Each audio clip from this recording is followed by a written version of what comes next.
Bem, boa noite a todos. Eu gostaria de agradecer o convite feito pelo senhor Mário Luz, né?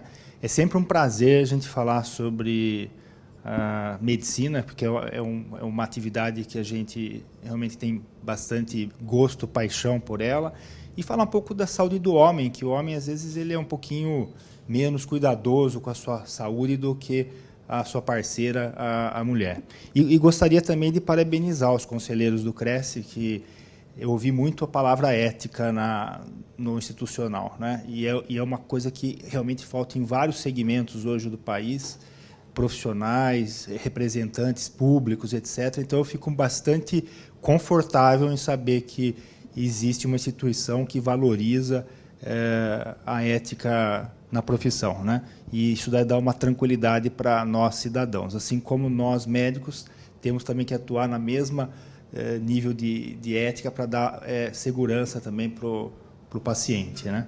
Então, eu queria parabenizá-los pela organização.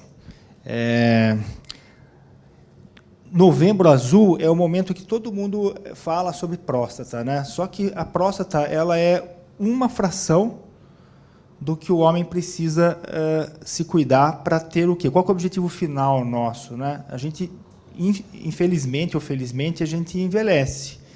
E é interessante que a gente envelheça com saúde, com robustez, para que a gente tenha longevidade e qualidade de vida. Então, a minha palestra, a nossa conversa, ela não se restringe apenas à próstata, mas as várias interfaces que faz com que itens que são específicos da minha especialidade se interajam com outras e que a gente, como urologista, tem que ter conhecimento disso daí, para otimizar a saúde masculina. Então, o nosso objetivo aqui é falar um pouquinho do envelhecimento ativo. Para nós conseguirmos ter esse objetivo alcançado, a gente tem que entender que nós devemos controlar condições ou doenças crônicas, né, como hipertensão, diabetes, hipercolesterolemia, dislipidemia, tabagismo, né? Também temos que ter a noção que existem muitos tumores, neoplasias, que têm estratégias de prevenção primária e secundária. Depois eu vou esclarecer um pouco mais o conceito disso daqui. E uma outra coisa muito importante, que é o declínio androgênico masculino. Isso daqui é interessante porque a falta do reconhecimento, às vezes, do déficit hormonal no homem, ele acaba levando ao envelhecimento mais precoce do homem, como a gente vai observar. Por exemplo, pacientes que têm diabetes e têm declínio hormonal masculino, às vezes só está cuidando do diabetes. E quando você faz a reposição de hormônio, você melhora a condição do controle do diabetes. Toda vez que, às vezes, o homem vai ao consultório e fala assim, olha, eu estou com problemas de libido, de ereção, então todo mundo fica preocupado com essa parte sexual e esquece dos benefícios que a reposição hormonal traz sistemicamente para a saúde do homem. Então é isso que a gente vai tentar abordar e fazer o encaixe aí do quebra-cabeça, né? Bom, então, como eu falei anteriormente, o controle de doenças crônicas elas são importantes e elas interagem com situações específicas da especialidade, né? Por exemplo, pacientes que têm diabetes, pacientes que têm déficit de vitamina D, eles têm, às vezes, mais propensão a ter disfunção erétil e câncer de próstata. Quem tem ácido úrico elevado, triglicérides, colesterol elevado, tem mais incidência de disfunção erétil. Então, se eu não tiver o controle dessas doenças periféricas aqui do paciente, eu vou ter um êxito limitado num assunto que é importante para o homem, né, que é a ereção, e também na prevenção do câncer de próstata e da bexiga. Bom, o que é prevenção primária e prevenção secundária? A prevenção primária é aquela estratégia onde eu consigo evitar o aparecimento da doença. Na estratégia da prevenção secundária, a gente não evita a doença, mas tem como objetivo o diagnóstico precoce da doença. Por exemplo, na prevenção primária, se eu não fumar, muito raramente eu vou ter uma situação de câncer de cabeça e pescoço ou câncer de pulmão. Eu consigo, me afastando do agente causador, evitar a doença. Já a prevenção secundária, a gente não tem conhecido ou bem determinado qual é o agente causador. Então, a gente não tem como evitar a doença, mas a gente tem como diagnosticar precocemente, instituir tratamento e levar à cura dessa doença. Isso daqui é importante por quê? Porque, assim, às vezes tem pacientes que falam assim, puxa vida, eu fui urologista todos os anos, fiz PSA e toque retal todos os anos, como que agora apareceu o câncer de próstata? Porque a estratégia da prevenção do câncer de próstata não é uma estratégia de prevenção primária. A gente não sabe qual é o agente causador do câncer de próstata. Então, a estratégia é fazer o diagnóstico precoce da doença. Então, quem vai ao consultório achando que fazendo PSA e toque retal ele vai evitar o câncer de próstata, é um engano, porque ele, em algum momento ele pode ter essa doença.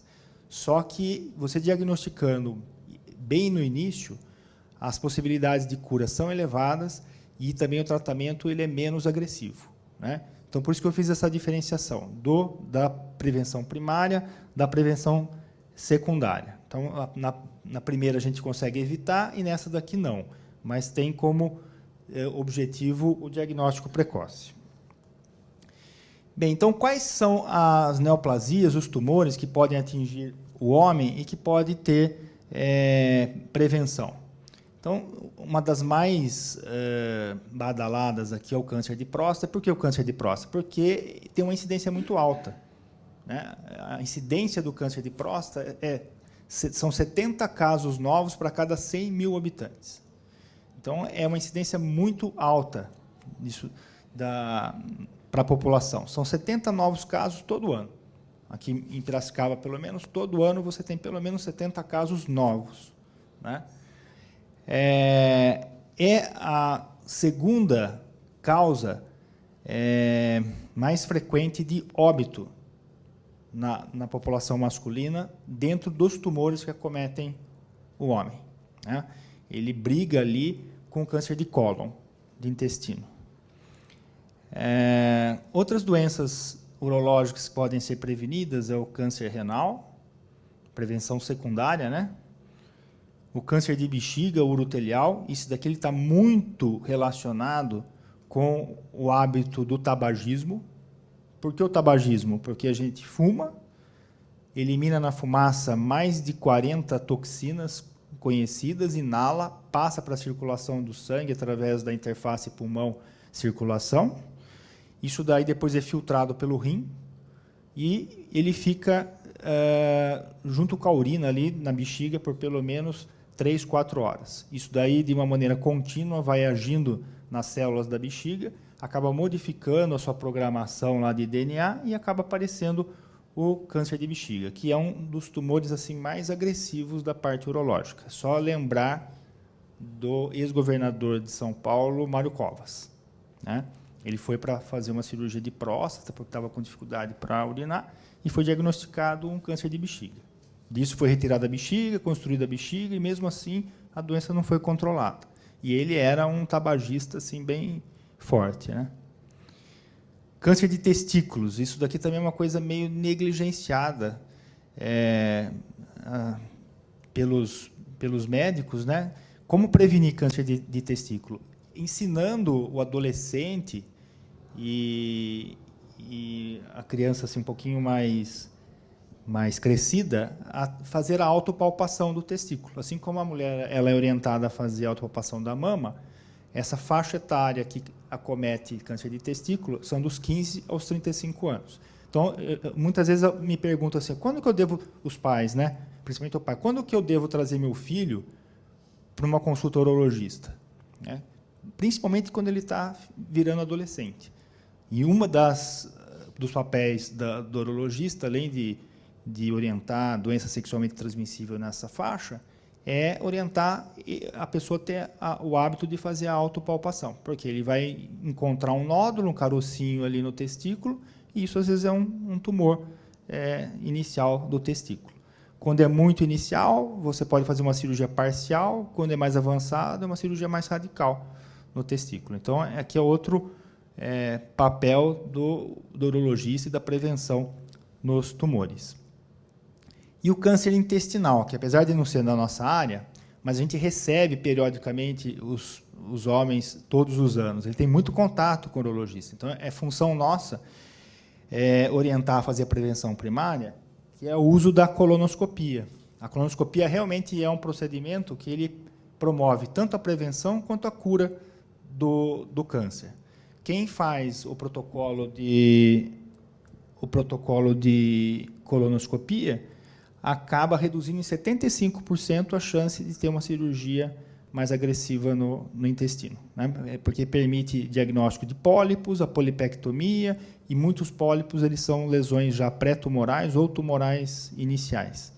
Então, a gente tem que ter uma noção mais ampla da nossa saúde.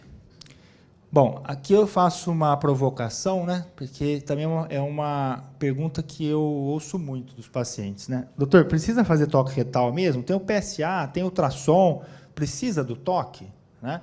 Então, ninguém reclama de fazer a coleta de sangue do PSA, ninguém reclama de fazer o exame de urina, ninguém reclama de fazer o ultrassom, mas uma boa parte dos pacientes reclamam de fazer o toque retal, né? E isso daqui é um exame tão antigo e com todo o avanço da medicina, com toda a tecnologia, depois eu vou mostrar em números para vocês, ele continua sendo um exame fundamental, né? Por que ele é fundamental? Então, esse daqui é uma tabelinha que foi tirada de um trabalho publicado pela Universidade Johns Hopkins, nos Estados Unidos, que é uma das melhores referências em medicina do mundo e melhor referência também na parte urológica, né? E foi publicado, acho que em 2007, 2008, numa revista renomada internacional, que os pesquisadores fizeram uma coisa muito simples, né? Pensando, acho que é a mesma coisa que a gente estava pensando. Será que o toque retal é importante mesmo para a avaliação do paciente, né? Então, aqui eles revisaram, olha, em torno de quase 7.000 fichas de pacientes atendidos lá na universidade, e eles levantaram quantos desses pacientes eles tiveram câncer de próstata e quantos não tiveram câncer de próstata, e dividiram em duas categorias. Naqueles pacientes que tinham o exame de toque retal positivo, né, suspeito, e aqueles negativo. E aqui o valor de PSA, né? Eles consideraram como um PSA suspeito ou positivo acima de 4, que é a referência que vocês recebem no laboratório, né? O PSA acima, abaixo de 4, e aqui negativo, abaixo de 4. Então, vocês observando aqui, ó, aqui são pacientes que tiveram toque positivo, né? E acabou se confirmando o câncer de próstata. De quase 7.000, quase 1.000 vieram com diagnóstico de câncer de próstata. Se você pegar essa população que teve o diagnóstico com toque retal positivo, olha só que interessante, a maioria deles tinha um PSA normal, né? Então, aqui o diagnóstico foi feito pelo toque, e o PSA estava compreendido entre 0 e 4. Então, o paciente chega lá, doutor, eu já vi meu PSA aqui, está 0,25, eu não preciso fazer toque esse ano, né? Então, a gente ouve bastante isso daí. E aqui, ó, a gente vê que praticamente mais de 10% eles foram diagnosticados por toque retal, com PSA normal. Daí é interessante uma outra informação do mesmo grupo, né? Do Johns Hopkins, eles aprofundaram um pouquinho mais esse dado e eles pegaram eles pegaram homens mais jovens, abaixo de 60 anos de idade, e eles rebaixaram o valor do PSA para 2,5.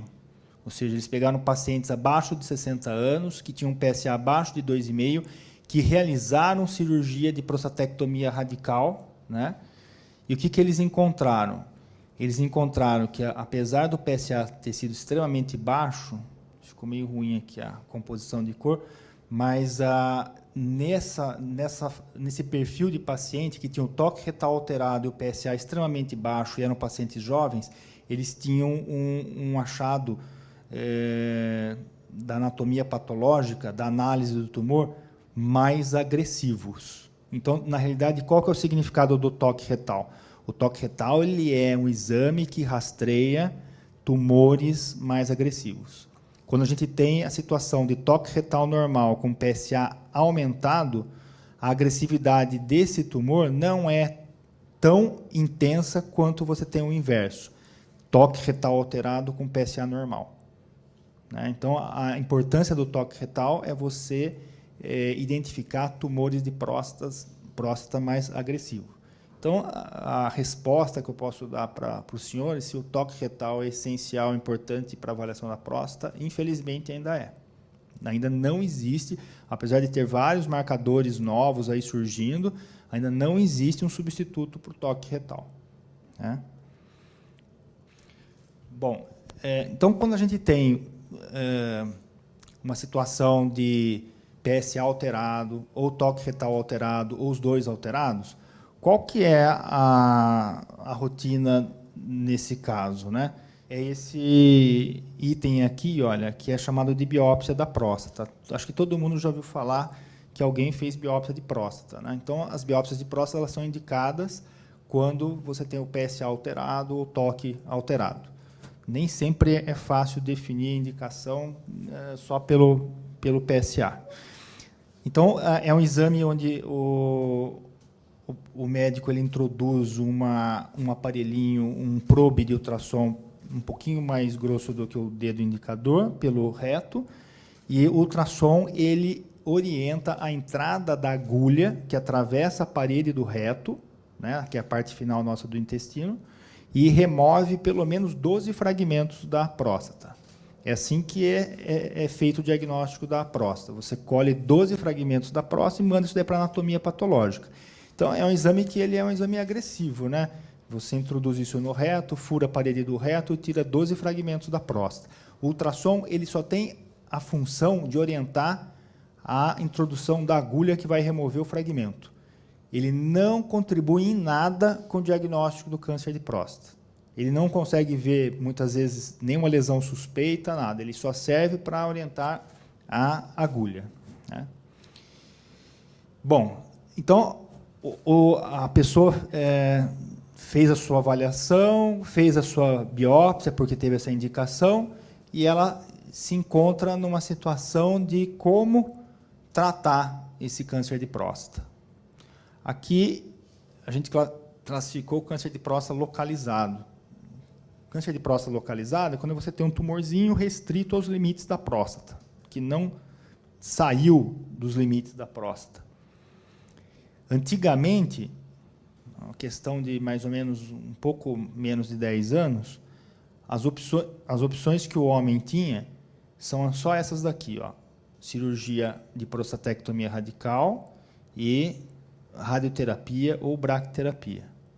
Há mais ou menos uns 10 anos, foi introduzido uma nova opção de tratamento, que é a vigilância ativa. A vigilância ativa ela é ofertada para pacientes que tiveram o diagnóstico de câncer de próstata, é localizado, mas é um tumor que se revelou pela biópsia não ser um tumor agressivo. É um tumor que não evolui. Como que se conhece isso daí? Como é que se conheceu isso daí? O povo lá da Escandinávia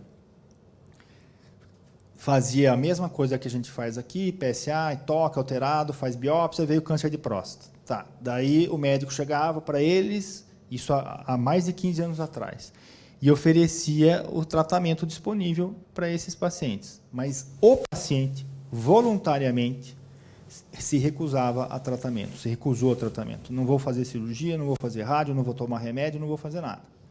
E não tem como obrigar ninguém a tratar. Daí esses médicos eles começaram a acompanhar esses pacientes ao longo do tempo. E a surpresa foi que mais ou menos 70% da amostra acompanhada, depois de 10 anos, continuavam com o mesmo tipo de doença. A doença não evoluiu. Daí eles conseguiram eleger um perfil de quais tumores não evoluem. Então, são tumores onde o PSA está abaixo de 10, onde na biópsia que eles fizeram, eu falei que tiravam 12 fragmentos, desses 12 fragmentos, no máximo 3 vieram com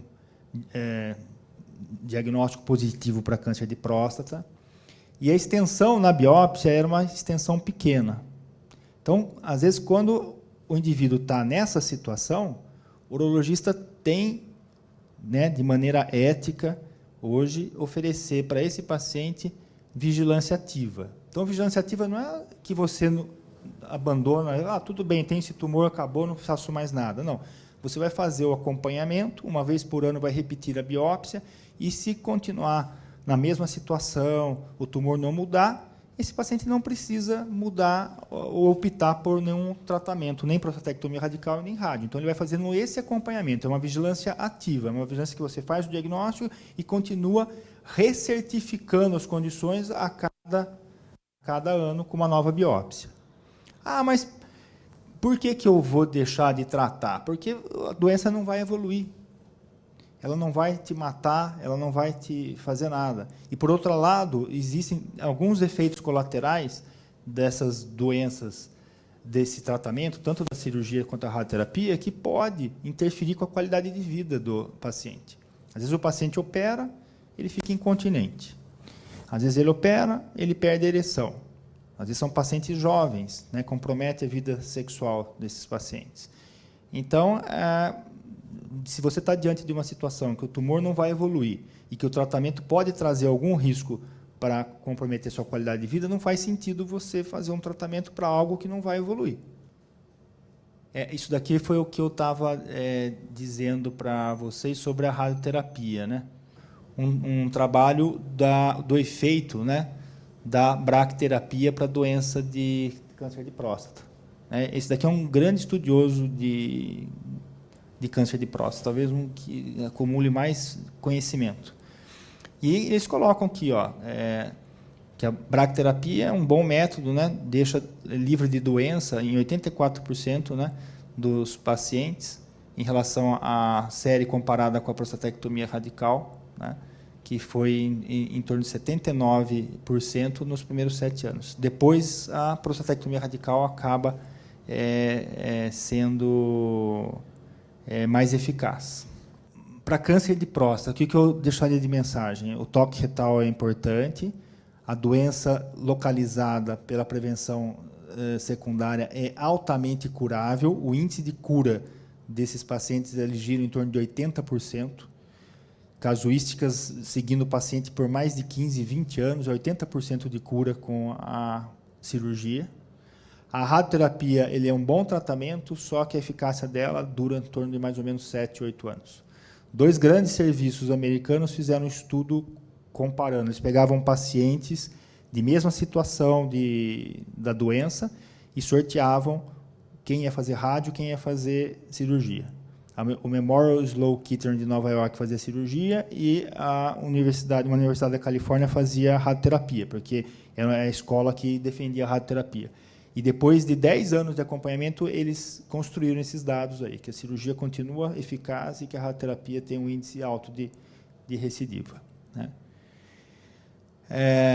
Hoje tem tratamento menos invasivo, né? Você pode operar por cirurgia aberta, você pode operar por cirurgia de robô, atualmente. O robô ele veio com a promessa de melhorar os índices de preservação da função erétil, né? Que é um grande problema da prostatectomia radical atualmente, é que mais ou menos metade dos pacientes perdem ereção depois da cirurgia. E nesse item, o robô não conseguiu mostrar superioridade em relação à cirurgia aberta. O robô tem superioridade em relação à dor, tem menos dor no pós-operatório, uma alta um pouquinho mais precoce, né? E o índice de continência nas 2 cirurgias é a mesma, e o índice de controle da doença também é a mesma. E tem inconveniência hoje ainda que o robô tem um custo muito alto, né? Não é coberto pelos planos, então acaba sendo bastante elevado. Mas é uma cirurgia que provavelmente vai se popularizar mais e vai acabar ficando como método aí de eleição para o tratamento do câncer de próstata. Bom, eu vou passar aqui para o declínio hormonal masculino, que é uma queda progressiva dos níveis de testosterona sérica. Testosterona é um hormônio que é produzido no nosso testículo. A incidência desse tipo de situação chega a acometer 30% dos homens a partir dos 60 anos e também chega a atingir 15% a partir dos 40 anos. Uma idade bem precoce. Isso não é muito certo a gente dizer que isso é uma menopausa masculina, mas biologicamente e funcionalmente isso funcionaria nesses termos. Isso é como se fosse uma menopausa masculina ou andropausa, mas o termo mais correto é declínio hormonal masculino, né? E ele também é conhecido como o hipogonadismo de início tardio, ou seja, o testículo vai falindo, né, numa idade já mais avançada. Só para traduzir rapidamente, né, então o declínio hormonal masculino ele tem várias frentes de influência na nossa saúde. Ele atrapalha a nossa cognição, nosso raciocínio vai ficando mais lento com a falta de hormônio, né? Atrapalha o nosso humor e comportamento, a gente vai ficando mais irritado pela falta do hormônio. Ele atrapalha a nossa mobilidade e até a nossa comunicação. A gente fica mais devagar para explicar as coisas, né? A gente vai perdendo algumas habilidades motoras, a marcha também vai se alterando, né? E altera também a capacidade aeróbica muscular. Vocês observem que eu estou enfatizando aqui tudo que não está se relacionando com a parte sexual. O homem vai atrás do urologista pela parte sexual, mas ele não conhece os efeitos da falta de hormônio a médio e longo prazo na saúde dele, né? Então, isso daqui é uma coisa importante da gente entender. Então, a gente tem acometimento no nosso sistema músculo-esquelético, a gente tem mais chance de ter osteopenia, mais chance de ter osteoporose. E isso está começando lá em 15% dos homens em torno de 40 anos e 30% em torno de 60%. Quando esse homem chega aos 70, ele está desequilibrado, ele está com mais propensão à queda, mais chance de fratura patológica, e daí vocês conhecem um evento, né? Fratura patológica, hospital, cirurgia, infecção, UTI, são todos os riscos. Não estou dizendo que vai acontecer isso daí, mas se acontecer, são todos os riscos que acabam comprometendo a saúde masculina e que é perfeitamente prevenível, né? Desde que a gente se preocupe com isso daí. Bom, então aqui já falei da alteração cognitiva, sintomas de depressão. Isso daqui é muito frequente. Pacientes de meia idade chegando no consultório, às vezes sendo encaminhados por psiquiatras ou neurologistas. Olha, eu estou tratando um paciente com sintomas de depressão, já está tomando um monte de antidepressivo, não melhora. Eu fiz uma dosagem de testosterona, estava lá embaixo. Você repõe a testosterona, ele melhora. Então, aqui a redução de massa óssea, redução da massa e da força muscular, anemia, né? Isso também é interessante, a gente às vezes recebe casos de hematologistas que, à investigação de uma anemia, encontrou a testosterona baixa. Por que isso daí? A testosterona estimula a nossa medula óssea a produzir hemácias. Então, a pessoa, às vezes, ela pode ter uma manifestação de declínio hormonal, antes de ter, às vezes, manifestações sexuais, pode ter manifestações em outras áreas da medicina, além da parte sexual urológica. Então, até causa de anemia, às vezes, você encontra. E aqui tem, olha, a redução da ereção matinal, a disfunção erétil, onde você perde a sustentação da ereção, redução da libido, né? Presença de fogachos. Tem homens que reclamam à noite que molham a camisa várias vezes, do pescoço para cima, né? Então, às vezes, é um sintoma também frequente. Então, isso é uma situação que a gente deve olhar com atenção. E isso daqui é muito importante. Então, pacientes que têm síndrome metabólica. O que é síndrome metabólica?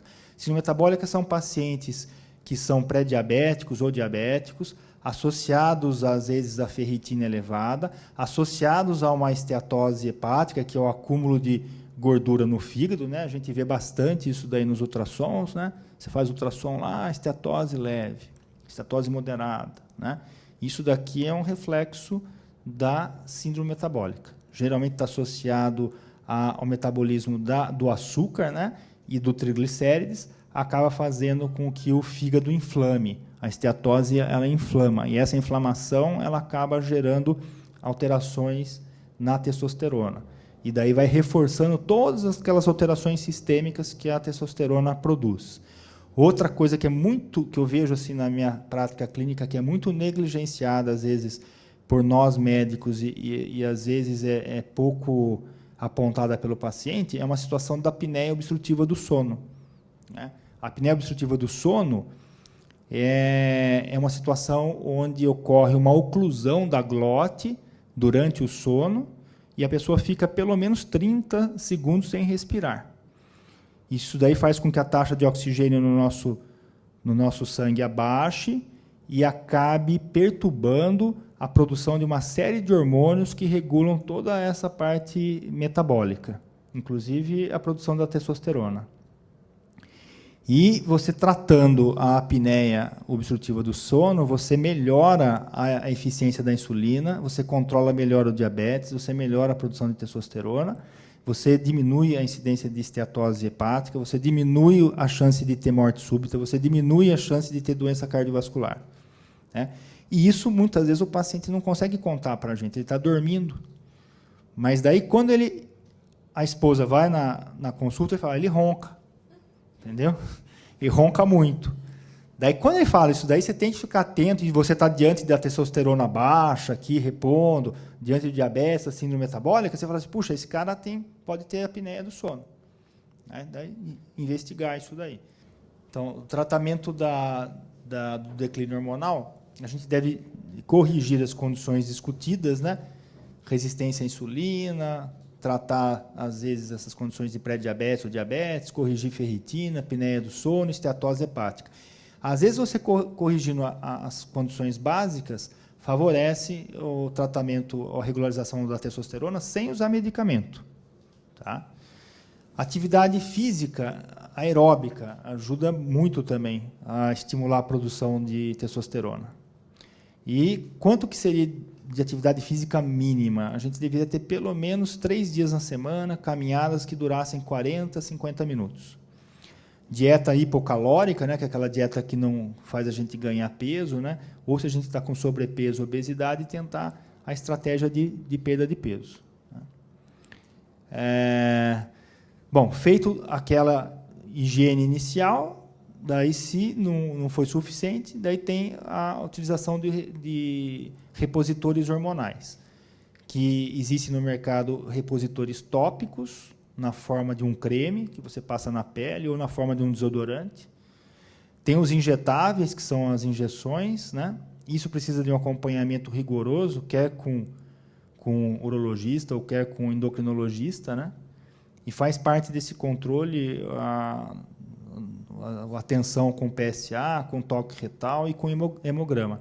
Hemograma por quê? Porque o hormônio estimula a medula óssea. Então, se eu estimular demais a medula óssea, eu vou produzir muitos glóbulos vermelhos, o sangue vai ficar viscoso e eu tenho o risco de provocar AVC nesse paciente.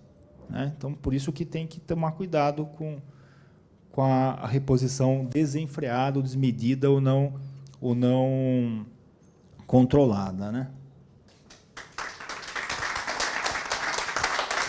Espero ter ajudado.